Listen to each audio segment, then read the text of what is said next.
Bom, vamos começar o programa então. Na véspera da votação do habeas corpus do ex-presidente Lula no Supremo, o ministro Gilmar Mendes afirmou que a condenação do petista afetou a imagem do país. Segundo ele, ter um ex-presidente da República como Lula condenado é muito negativo para o Brasil. Gilmar disse também que os escândalos de corrupção abalam a imagem do país no exterior no curto prazo, mas podem representar uma melhora da credibilidade do país no futuro. As declarações foram concedidas em Lisboa, onde ele participa do 4º Fórum Jurídico, um evento anual organizado pelo IDP, instituição da qual ele é sócio. Gilmar afirmou em outro momento que acredita numa pacificação do país após o julgamento do habeas corpus de Lula. Com a sua ironia habitual, o ministro também fez críticas à opinião pública. A gente tirou um trechinho do que ele disse logo pela manhã lá em Portugal. Solta aí, Reginaldo. Todos palpitam, assim como a gente falava que tínhamos 100 milhões, 200 milhões de técnicos de futebol, agora temos um pouco assim, 200 milhões de juízes. Todos entendem de habeas corpus e discutem ADCs, ADPFs, controle abstrato, controle concreto. Em suma, isso é conversa só de jornalista, agora também é do jornaleiro. Uma corte suprema, ela não deve estar indiferente ao que ocorre no mundo externo, né? Ela não pode ter aí um tipo de autismo institucional, isso é evidente. Agora, se ela se curva a isso que está no mundo externo, ela deixa de ser Corte Suprema. É o que eu brinquei. Então chame o Ibope para decidir matérias. E aí, Vera, o que você achou da declaração do ministro Gilmar Mendes? Bom, primeiro eu acho infeliz esse uso de autismo nesse contexto. É bastante ultrapassado, bastante infeliz. Eu acho que a corte não pode sofrer, Patrick, de mutação constante de opiniões, sob pena de não fazer prevalecer uma visão sobre a Constituição do país. O ministro Gilmar Mendes, em fevereiro de 2009... quando o STF mudou o entendimento a respeito da prisão de segunda instância, já era ministro do Supremo. 5 dos atuais 11 ministros integravam a corte. Ele era um deles. Na época, quando se decidiu que precisaria do trânsito em julgado para se cumprir pena, ele votou contra. Na época, ele votou pelo cumprimento da pena em segunda instância. Agora, em 2016, o tema voltou a ser discutido. Ele votou pelo cumprimento da pena em segunda instância. 3 vezes ele votou assim, em um único ano, em 2016. E agora ele vai mudar. Tudo bem, concordo com ele, a opinião pública não é o balizador de ações dos ministros do Supremo, mas há que ter um balizador. Que eu saiba, o direito internacional, a Constituição, nada disso mudou de 2009 para 2016 e de 2016 para 2018. Mudou a opinião do ministro Gilmar Mendes. Acho que é bom que explique por quê, né? Em que momento ele acertou, em que momento ele errou, em que momento ele se pautou pela Constituição, em que momento ele não se pautou, então, em que momento ele eventualmente se pautou pela opinião pública, pelo jornalista, pelo jornaleiro, sei lá pelo que ele se pautou. Porque quem mudou de opinião ao vai da valsa, neste caso, foi o ministro Gilmar Mendes, e não outros ministros, nem outros juristas. Eu acho que quanto a ter um ex-presidente preso ser ruim para a imagem do país, de fato, não é nada bom. Porém, pior seria se o ex-presidente tivesse comandado um esquema de corrupção como o que o ex-presidente Lula comandou no caso do PT e do assalto à Petrobras e a outras empresas e outras instituições do Estado e fosse absolvido. Eu acho que isso diria muito mais mal da imagem do país no exterior do que o fato de ter um ex-presidente condenado e preso, porque ser condenado precisa ser preso, sob pena de as leis não servirem para nada e os tribunais não servirem para absolutamente nada. Hoje tem uma matéria no jornal o Globo que eu recomendo a todos que leiam, sobre o acusado que deu origem ao tal julgamento de 2009, esse que definiu o trânsito em julgado como momento do cumprimento da pena. Sabe o que aconteceu com ele, Patrick? Nunca cumpriu a pena. Nunca cumpriu a pena. Eu acho que isso diz mais do que qualquer tese jurídica, de jornalistas, jornaleiros, ministros do Supremo e etc. Não há dúvida nenhuma. O Andreasa, o que você achou aí da declaração do ministro Gilmar Mendes? E claro, a gente vai falar ainda sobre o que disse a Carmen Lúcia, a Raquel Dodge, enfim, tem uma série de repercussão aqui, mas começamos com o Gilmar, vai lá. É bom que jornaleiros, taxistas, brasileiros, de modo geral, falem sobre as matérias importantes do país. Isso deveria ser bem-vindo. Que a discussão pública, cidadã, esteja na ordem do dia. Eu, pessoalmente, prefiro que esses jornaleiros, taxistas, falem sobre política comigo no carro, por exemplo, ou quando eu vou comprar o jornal, do que sobre futebol. Eu me aborreço mais quando o assunto é futebol, na condição de flamenguista que eu sou. Esse é um ponto. O outro ponto importante nessa discussão, a Vera já fez o histórico da mudança de postura, de voto do Gilmar. É legítimo mudar, né, ao longo do tempo, inclusive porque, como mostra o placar do Supremo, quando essas matérias foram votadas, quando essa matéria foi votada, as várias vezes em que ela foi votada, o placar muito apertado. Quer dizer, é uma discussão controversa, há argumentos legítimos dos dois lados. Então, é normal que vote, é normal que mude o seu voto com o tempo. Não há nenhum problema nisso. Acho natural e espero que assim seja. Vergonha para o Brasil, Patrick Santos, é ter eleito Lula e Dilma. Isso sim é vergonhoso. Essa é a vergonha, que nós tenhamos elegido essas figuras.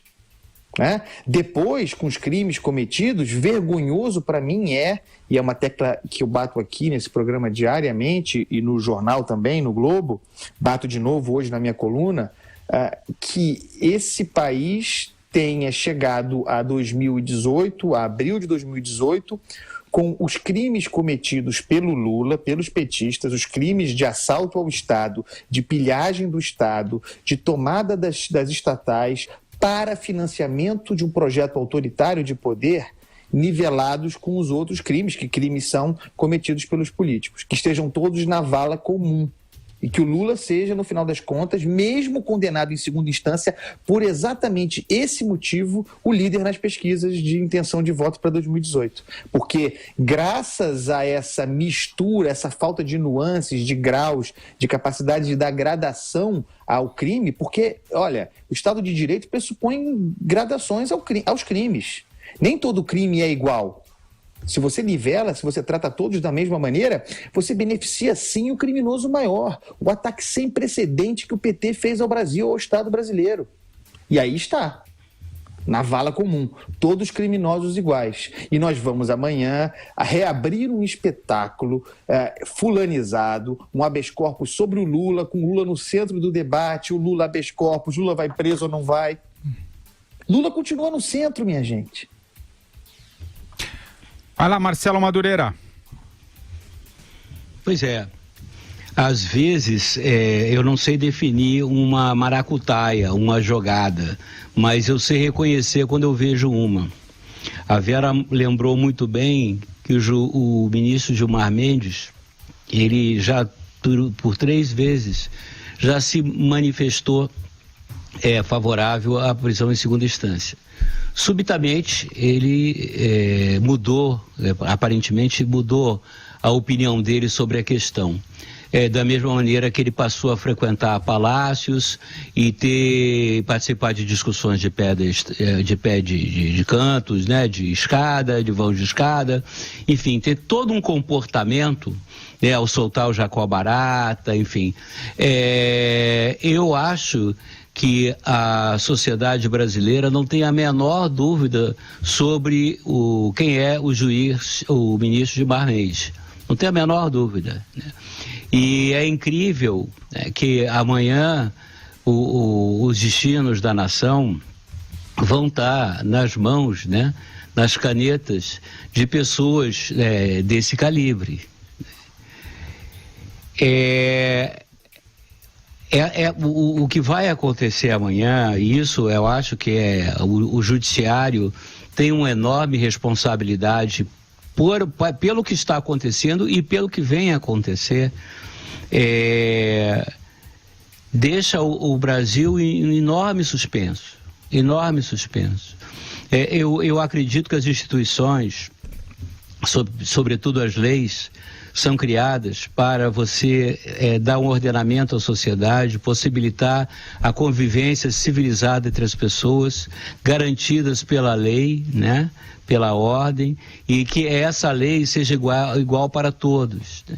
Subitamente a gente se via no Brasil, às vésperas de, talvez, as pessoas desacreditarem da lei e da justiça, o que é grave, o que nos coloca quase que num buraco negro, né? Nos aprisiona, né? Num campo gravitacional e que a gente talvez não possa escapar.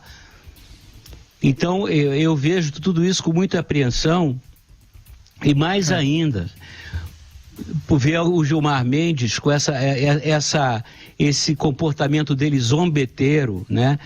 A Vera, aliás, é uma tranquilidade ter colegas como Vera e Carlos Andreasa, porque eles definiram muito bem a questão, mas eu só queria finalizar, né, com a infelicidade, né, de usar o exemplo do autismo, né, que é um sofrimento enorme para inúmeras famílias brasileiras, você zombar do jornaleiro e até mesmo do jornalista, né? Ao mesmo tempo que você se considera, enquanto jurista, acima do bem e do mal, superior a todos nós. Esse Gilmar Mendes realmente merece ficar, coitados portugueses, não desejaria, mas que ele fique bem longe do Brasil seria melhor para todos nós. Vera, Oi, Vera. Não, ainda sobre a questão do ministro Gilmar Mendes, eu, na hora de historiar os votos dele, me embananei. Em 2009 ele votou contra a prisão em segunda instância, em 2016 votou 3 vezes a favor da prisão após condenação em segunda instância e agora se prepara para votar de novo contra. Esse julgamento de 2016, o primeiro deles, em que ele se manifestou a favor do cumprimento da pena a partir da condenação em segunda instância, se deu em fevereiro de 2016. Pois bem, em maio de 2016, portanto, 2 meses, em março, exato um mês depois, o ministro Gilmar Mendes concedeu uma liminar impedindo a nomeação do ex-presidente Lula para a Casa Civil pela ex-presidente Dilma Rousseff. Disse Gilmar Mendes na decisão em que sustou a nomeação do Lula pela Casa Civil, algo que, se hoje o ministro Barroso fizer, Gilmar Mendes vai condenar, vai criticar. Disse Gilmar Mendes, eu abro aspas para ele: o objetivo da falsidade esta da nomeação do Lula, é claro, impedir o cumprimento de ordem de prisão de juiz de primeira instância, uma espécie de salvo-conduto emitida pela presidente da República. Continua Gilmar Mendes, ainda entre aspas, pairava cenário que indicava que nos próximos desdobramentos, o ex-presidente, portanto Lula, esse mesmo que ele acha que a condenação fala mal da imagem do Brasil no exterior, continuo com a aspa, poderia ser implicado em ulteriores investigações, preso preventivamente e processado criminalmente. A assunção ao cargo de ministro de Estado seria uma forma concreta de obstar essas consequências. As conversas interceptadas com a autorização da 13ª Vara Federal de Curitiba apontam no sentido de que foi este o propósito da nomeação. Portanto, Gilmar Mendes não fez nenhum óbice à eventual prisão preventiva, à prisão por um juiz de primeira instância e nem mesmo as interceptações telefônicas. Fez óbice apenas à nomeação do Lula. Portanto, ele achava que seria natural uma ordem de prisão. Daí porque cassou a nomeação do Lula como chefe da Casa Civil para evitar que ele ficasse blindado da prisão. O que mudou em 2 anos? Em pouco mais de 2 anos? O que mudou? A não ser o fato de que o Lula foi condenado por unanimidade por um tribunal colegiado em segunda instância. Vera. Oi, só tem uma coisa aí a ser... Madu, só uma coisa. Só tem uma coisa a ser acrescentada aí nessa narrativa, e não ficou claro no texto lido pela Vera, que o motivo pelo qual o Lula foi impedido de assumir o ministério e a decisão foi correta é porque configurava claramente, conforme expresso nas gravações reveladas pelo Sérgio Moro, obstrução de justiça. Que aquele movimento do Lula pretendia... Lula e Dilma pretendia obstruir a justiça. Qual seria a consequência judicial, o que aconteceria, o que estava sendo obstruído, não importava. Importava o fato da obstrução. Ficou claro pelo entendimento dele na época, que não foi o mesmo, por exemplo, de outros episódios vistos como tentativas de obstrução à justiça. como o episódio do Rocha Loures, episódio do Aécio Neves, tantos outros episódios de obstrução à justiça que chegaram ao Supremo e aos quais ele se opôs. Portanto, tudo bem. Era uma decisão subjetiva antes e agora. Né? É porque ali, eu entendo o que você está dizendo, é porque ali, no caso do Lula, era explícito em decorrência da existência daquela gravação. Mas não existia nenhuma ordem de prisão ainda decretada? Pois é, mas havia uma presunção de que ele poderia vir a ser preso. Não, mas a presunção era nossa. A gravação revelada, a conversa da Dilma com o Lula no telefone, dá materialidade a essa presunção. A Dilma diz, estou te mandando aí o Bessias com esse documento para se acontecer alguma coisa, você assina. E o Jucá falar em um acordão com o Supremo, com todo mundo para estancar a sangria, também pode ser lido da mesma maneira como uma tentativa de obstrução à justiça. É claro que pode. Eu estou só mostrando que faltou aí falar da obstrução de justiça e faltou lembrar desse fato excepcional, que talvez seja até ilegal, podemos discutir isso, discutimos várias vezes isso já, mas o fato de haver uma gravação da Presidente da República na época com o ex-presidente Lula explicitamente falando sobre isso. Era uma situação muito específica aquela. Eu queria também fazer uma coisa, porque a Vera falou, é importante. Madu, só para concluir o raciocínio, e eu te passo a bola, me desculpa.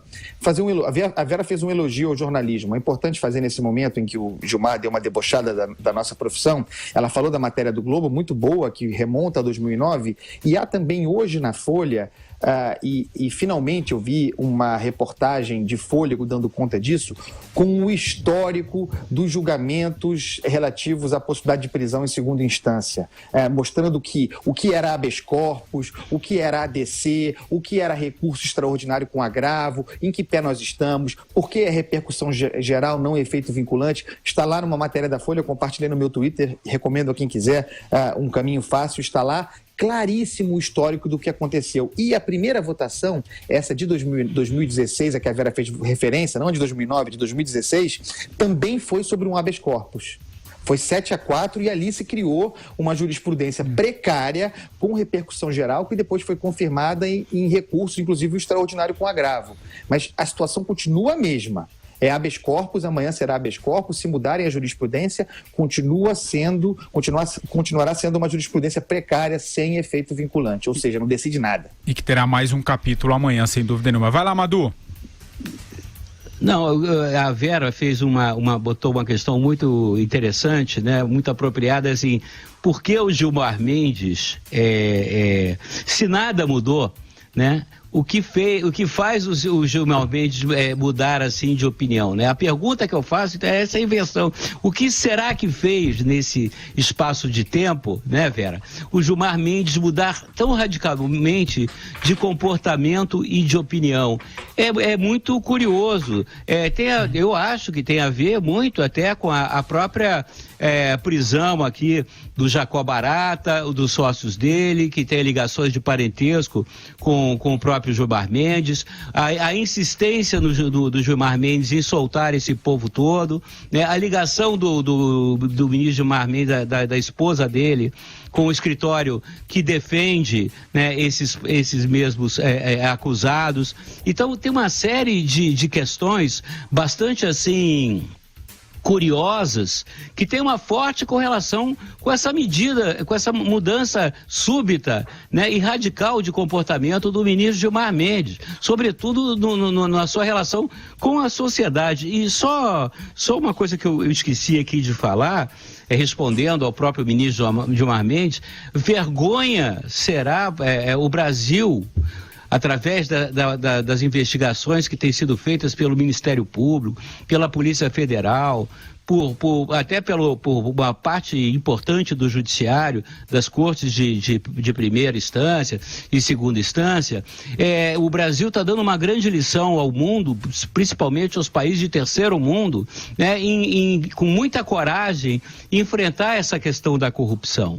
Vergonha será enorme e desmoralização para o Brasil é o mundo todo verificar que o próprio judiciário, que as próprias instituições, né, o judiciário mancomunado com o executivo e com o legislativo, trataram de derrubar o que seria um enorme avanço, um ganho, isso sim, um enorme asset para o Brasil, mostrar que o Brasil é um país sério, onde as leis valem e valem para todos.